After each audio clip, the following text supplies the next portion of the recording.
Steve, I think one of the things that separates this event from that of the All-Japan event is the run which is about to take place now on the Couloir Extreme, formerly known to most people as the Sudan Couloir, and that is really what Blackcomb is famous for. In many ways, and it is rightfully famous for that great run. In fact, when the competitors from the All-Japan Championships first came and looked down that 44-degree pitch, they thought the organizers were joking, but in fact they're not. This should be one very exciting technical event. Well, and for many of these athletes, this will be the run of their lives, because in order to score well, they will have to ski fast, but within the limits of safety.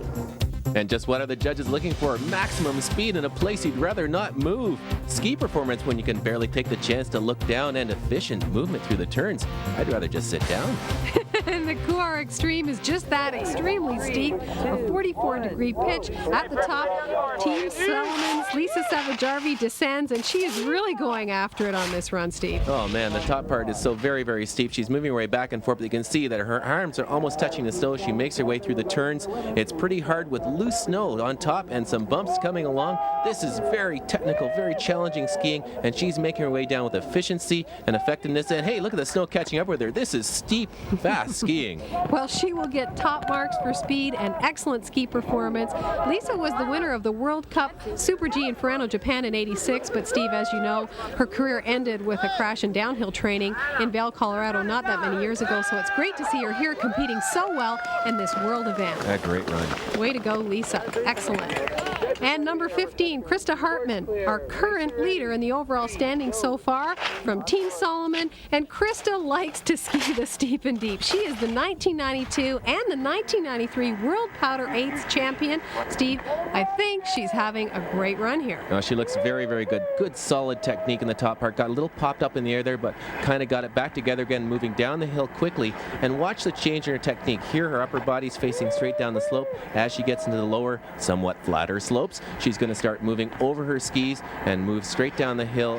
Really a lovely skier. And Christa is from St. Anton, Austria in the Tyrol region, where she is a member of the national demonstration team, training at the Bundesportverein in St. Christoph, where the best Austrian ski instructors train, and that training has paid off here today.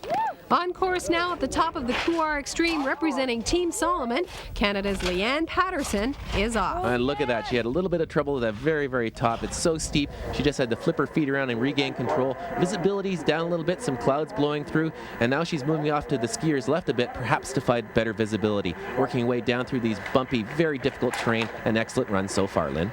Leanne is also a member of the 1995 Canadian Interski team. She's a strong skier. She's very aggressive, and I think that the judges will definitely like the speed that she's carrying down here. She gets tossed around just a little bit. She's moving at the limits of the ability at the lower part of the slopes. They're supposed to go fast, and she is pushing it right to the edge. And that's what we want to see in this event. Athletes pushing it right to the edge in order to be the best in the world. A great run. Now, number 9, Tamara Mckinney from Team Rossignol Marker, a 14-year veteran of the U.S. ski team, winner of 18 World Cup races, and a 3-time Olympian, Steve. It's great to see such an international racing star like Tamara competing in a judged event like this, and it must be very different for her. Indeed, quite a change, but the way she skied the top was phenomenal. If you compare it to Ann Patterson, she was very strong, moved straight down the hill, no problem at all. Here, however, she's going back and forth a bit more. I don't know how the judges will look at that, but she's moving fast and using all the terrain, and her skis are performing very, very well. Well, it is snowing, so visibility can't be that great. There's a lot of loose crud and snow in the way on the way down, and so even for a world champion like Tamara, it can't be all that easy. Looks like she's having a little trouble there, but even though she's getting tossed around just a touch, she manages to keep the skis working really well. Excellent arcing, and I think she's probably happy to have it over. Yes, a bow for the crowd. And with another first-place finish, Christa Hartman of Austria is in the lead, followed by Canada's Lisa Savijarvi, and Tamara Mckinney of the U.S. is third. Canadian Ann Patterson puts in a good finish in fourth, and American extreme skier Noelle Lyons is fifth. Lisa Savijarvi, a fabulous run in the Couloir Extreme. Tell us about it. Well, thanks, Steve. It was one of those runs where I stood and knew where I was going to make the first turn, and that was it. And I had more speed than I thought I'd go in with, and I was able to hang on. And the bottom, I scrambled a little bit, but in the end, I was really pleased with the run. It was tough, but it was fun.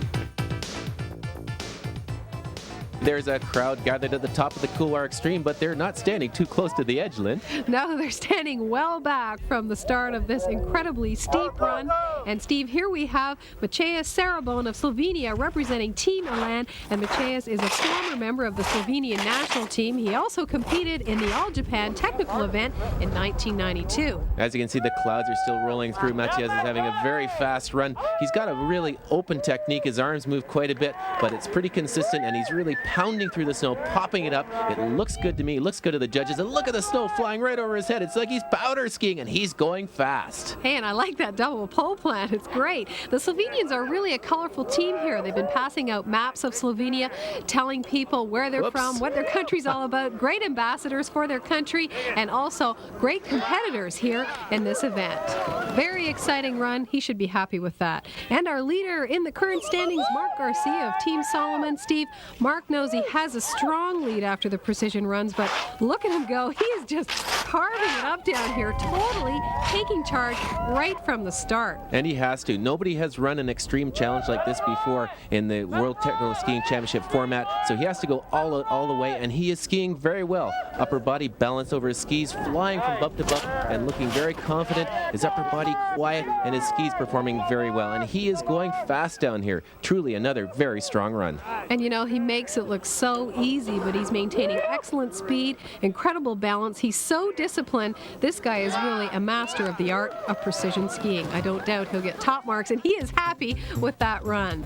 Up next, 5-time World Cup winner and Olympic medalist and the 1982 World Giant Slalom champion, Steve Maher, tells us about the highlights of his career.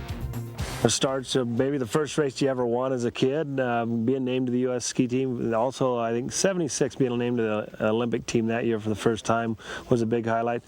Granted, you have to look at the World Championships and Olympic medal in '84, but in '84, it was after 3 Olympics. It was about time I got one, and instead of such a big highlight. I think granted, you look back on that as a fond memory. And on course now from Team K2, Steve Maher, one of the famous Maher brothers, so well known around the world for their racing success on the U.S. ski team. And currently, Steve and his brother Phil compete in car racing in the off-season. So a very competitive guy taking the plunge here down the Couloir Extreme. And despite the fact that both of them are so competitive, Steve has a very relaxed skiing style. He swoops through the turns as opposed to the shorter, choppier turns of the other competitors. He's flying, he's going very, very fast and having lots of fun. And it's sunny. He's having a great time. Well, just look at the big smile on his face. He's so relaxed. He loves to ski, and he knows he has put in a fast and efficient run down this course. He should be very, very pleased with that. And another former U.S. champion representing Team Rossignol marker, Felix McGrath, off to a good, strong start. And Steve, at the age of 31, Felix is still probably one of the finest slalom skiers to come out of the U.S. since the Maher brothers. Yes, indeed. And Felix has that slalom style. He's going down the skier's left part of the couloir, really chopping up the short turns, no bumps, no jumps, but it's time now to open it up a bit and really get going the lower part of the slopes. Again, the advantage of sunny weather. He can really see the terrain well. And Felix really has a very distinct style, but as we know, the judges are looking beyond the elements of personal style. His outside hand gets a little bit high there, but he will no doubt score well for ski performance and efficiency. Felix, hey, looking watch out for good. the camera, man. Good run. And number 41, Toro Miyashita from Japan, representing Team Solomon. Toro Miyashita, a very successful competitor in Japan with a number of top 10 finishes in various all-Japan ski racing competitions. It's great to have such a strong Japanese contingent participating in these world championships here in North America. And he really opened it up on the top of the Couloir Extreme there for a while. And he had to kind of shut it down a bit. But once again, you're looking at one of the faster runs at the bottom of this hill. He's just going like crazy. And Toro is really known in Japan for his giant slalom achievements. He's known better in Japan than here in North America, but wow, I think after today, he will be well respected as having one of the better runs on this course. And the final scores for the men in the Couloir Extreme, Marc Garcia of France wins, followed by America's Steve Maher, and Matthias Bone of Slovenia is tied with America's Felix McGrath for third. Toro Miyashita of Japan is in 5th place.